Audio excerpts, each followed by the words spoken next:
CJP বা cockroach জনতা party কোনো প্রাতিষ্ঠানিক পলিটিক্যাল পার্টি নয়, একটা সোশ্যাল মিডিয়ায় গড়ে ওঠা একটা পার্টি যারা একটা দাবিকে, একটা ন্যায়সঙ্গত দাবিকে এমন জায়গায় নিয়ে গেছিল যেটা একটা জনজাগরণের চেহারা নিল, এবং এই জনজাগরণ এমন জায়গায় পৌঁছলো, একটা চাপ যেভাবে কেন্দ্র সরকারের উপর তৈরি করলো, এবং সেই চাপের কাছে স্বপনদা মানবেন যে সেই চাপের কাছে কার্যত নতি স্বীকার করতে শেষমেশ বাধ্য হলো সরকার এবং কেন্দ্রীয় শিক্ষামন্ত্রীর পদ থেকে ইস্তফা দিলেন ধর্মেন্দ্র প্রধান।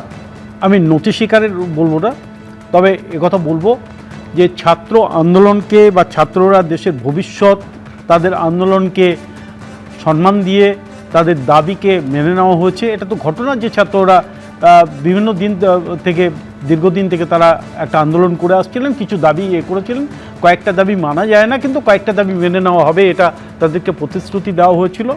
এবং সেই প্রতিশ্রুতির পর সুষ্ঠুভাবে আলাপ আলোচনার পর সরকার তাদের দাবিগুলোকে মান্যতা দিয়েছে। ধর্মেন্দ্র প্রধান শিক্ষামন্ত্রী থেকে পদত্যাগ করেছেন। আমি এগুলো সব মেনে নিচ্ছি। আজকে যারা বলছেন অনেকে অনেক কথা বলবেন, কিন্তু আমি কয়েকটা প্রশ্ন তুলতে চাই। শিক্ষামন্ত্রী কিন্তু সরাসরি এই ঘটনার সঙ্গে তার কোনো দায় নেই, শুধুমাত্র তার দায়িত্বটা কি, তিনি শিক্ষামন্ত্রী, এবং তার দপ্তর থেকে প্রশ্ন লিক হয়েছে, সর্বোচ্চ চেষ্টা হয়েছে যাতে প্রশ্ন লিক না হয়। এই প্রশ্ন লিকটা তো এবার শুধু নয়, প্রশ্ন লিক অতীতেও হয়েছে কংগ্রেসের আমলে। এটাই তো আমি বলছি, সেটাই তো প্রশ্ন, একটা নৈতিক দায়িত্ব তো থাকে।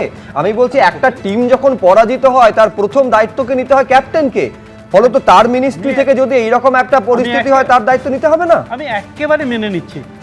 তুমি আমাকে একটা জিনিস বলো তো, লাল বাহাদুর শাস্ত্রী রেলমন্ত্রী থাকাকালীন রেল দুর্ঘটনার পর তিনি পদত্যাগ করেছিলেন, তারপর কি রেল দুর্ঘটনা বন্ধ হয়েছে? রেল দুর্ঘটনা হয় না। তার মানে তো কোনোদিনও কোনো মোরাল রেসপন্সিবিলিটি ফিক্স আপ করতে পারবেন না। মোরাল রেসপন্সিবিলিটি যদি ঠিক একই ভাবে আমি বলছি, তাহলে সেই একই ভাবে এই রাজ্যেও তৎকালীন মুখ্যমন্ত্রীর পদত্যাগের দাবি আপনি কিভাবে তুলবেন? সেটাই তো তাকে মোরাল রেসপন্সিবিলিটি, নৈতিক দায়িত্ব নিতে হয়।